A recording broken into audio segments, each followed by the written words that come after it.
what you're looking for. Come on! Get in! Come on! Go! Go! Find them, bring me the ring!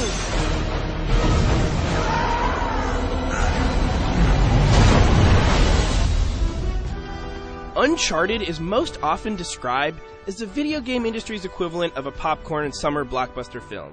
But I can't tell you the last time any film had as much to offer to so many people as Uncharted 3. Chances are that even if you don't know a PlayStation 3 from a Game Boy, you can still appreciate tales of high adventure with lovable characters and adrenaline-pumping action presented through stunning cinematography. And chances are that if you are among the most elite and hardcore of gamers, Uncharted 3's technical accomplishments and tightly designed gameplay will impress. Hell, even the game's multiplayer will turn some heads this fall. Let me put it this way. If you're a human being and you like things, you should probably check out Uncharted 3.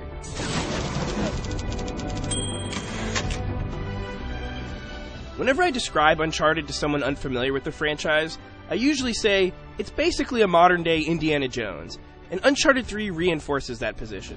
Nathan Drake and crew once again find themselves following the trail of Sir Francis Drake. The details of 5 months of the legendary explorer's life that he spent on a mission for John Dee, Queen Elizabeth I's closest consultant, are almost completely unaccounted for. What happened during that time is a mystery that T.E. Lawrence, better known as Lawrence of Arabia, spent his life as an archaeologist investigating before his suspicious and untimely death. The journey to continue to uncover his work leads Drake and crew in search of Ubar, the Atlantis of the Sand, an abandoned city of immeasurable wealth hidden somewhere in the Rubal Khali Desert. But as you'd probably expect, the real appeal of Uncharted 3 comes less from its pseudo-historical fiction and more from the endearing cast of characters that has kept the franchise in the hearts and minds of its players. These games have always been a character-driven experience for me, and no one really embodies everything awesome about Uncharted like Nathan Drake. For better or worse, the quick-witted, reckless adventurer hogs the spotlight of Uncharted 3, even more so than in previous games. Through the unfolding plot and the characters around him, it is slowly revealed that Drake is much more complex than the previous games in the series have let on. It's nice that those of us that have invested in his adventures see some payoff with Drake in this one. All this time spent on Drake has some adverse effects, however. It's great to see Sully, Elena, and Chloe return, but their appearances are disappointingly one-dimensional. A quick pop-in to say, hey, remember us from the last game? Here we are again. It's especially a bummer considering how great and well-established these characters are, and unfortunate that their inclusion feels a bit more like an afterthought. If you were expecting Uncharted 3 to have an end-of-the-trilogy vibe to it, then you might be disappointed. The game feels very much like another story in the continuing adventures of Nathan Drake and pals. Some questions are answered and some questions emerge that you didn't even consider. Some interesting backstory is hinted at but never fully explained. It might be unsatisfying for some, but all this probably means we can expect an Uncharted 4, and that's totally okay with me.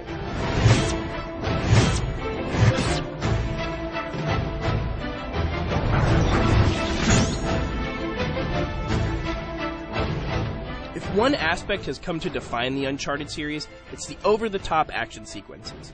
Uncharted 3 not only one-ups the other games in the franchise, but also continuously takes its own sequences a step further.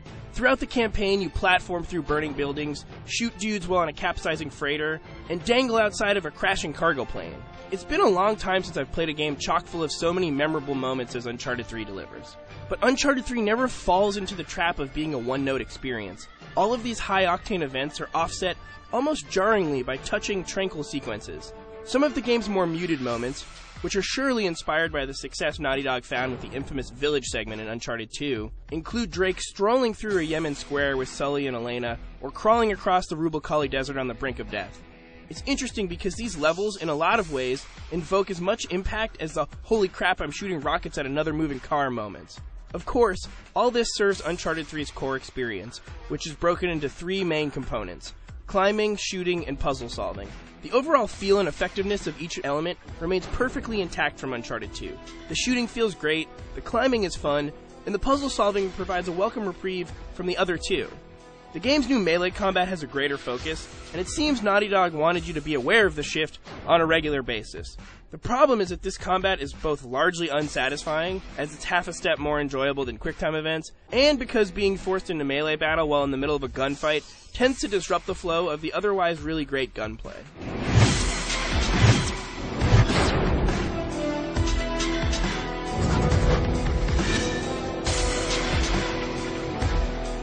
The The Uncharted series has a well-deserved reputation for pushing technical boundaries, so I hope you realize that this next statement is not hyperbolic. Uncharted 3 is the best-looking console game ever. Sentence over. Claims that Naughty Dog maxed out the power of the PS3 with Uncharted 2 were clearly unfounded because Uncharted 3 looks notably better than its predecessor. But graphical prowess aside, it's the stunning use of cinematography to frame the action that Hollywood could learn a thing or two from. Despite how each camera movement is meticulously scripted, it all feels dynamic.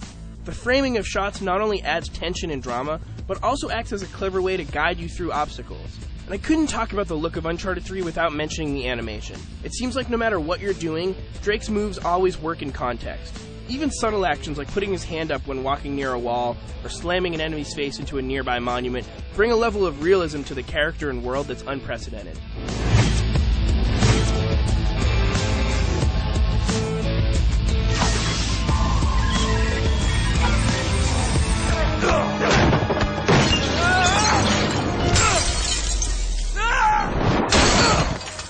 All around, the audio in Uncharted 3 is impressive.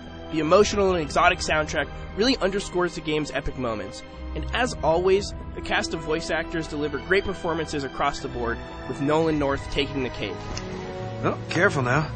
Wouldn't want you to melt. It's surprising to me that every studio doesn't use Naughty Dog's everyone recording in the same room at the same time philosophy.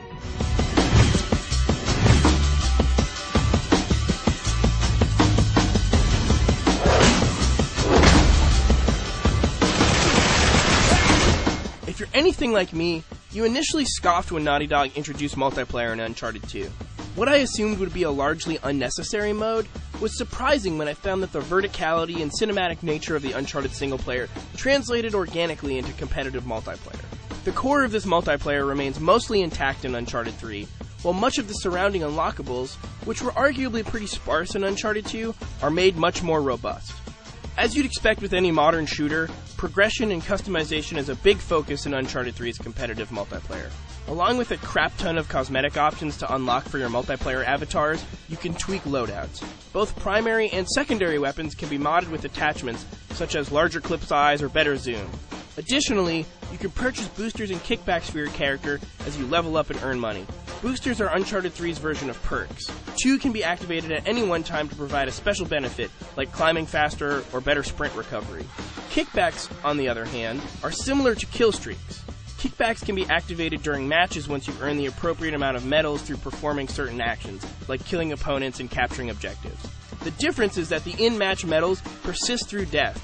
So, for example, one of the kickbacks allows you to spawn a rocket launcher in your hands once you've earned 10 medals in that match. Of course, all of this depth is a moot point if the moment-to-moment action isn't solid.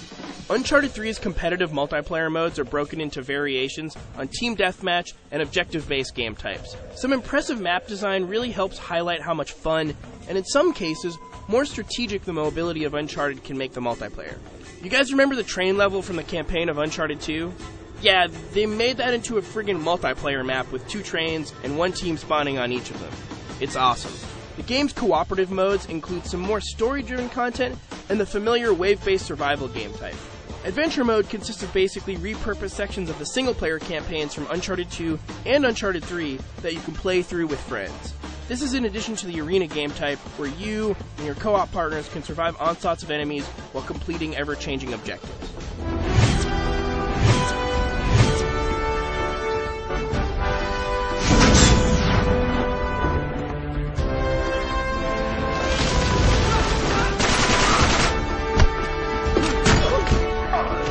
If Uncharted 3 proves anything, it's that Naughty Dog may be the most versatile studio in video games. Their ability to craft tightly paced cinematic action, lighthearted narratives, endearing characters, and then paint it all with technical wizardry is unparalleled. Every single aspect of Uncharted 3, including its surprisingly robust multiplayer, is staggeringly well executed. If you love video games, Uncharted 3 is a game that needs to be part of your vocabulary. And if you don't really play video games, there's still a lot here for you to appreciate anyway.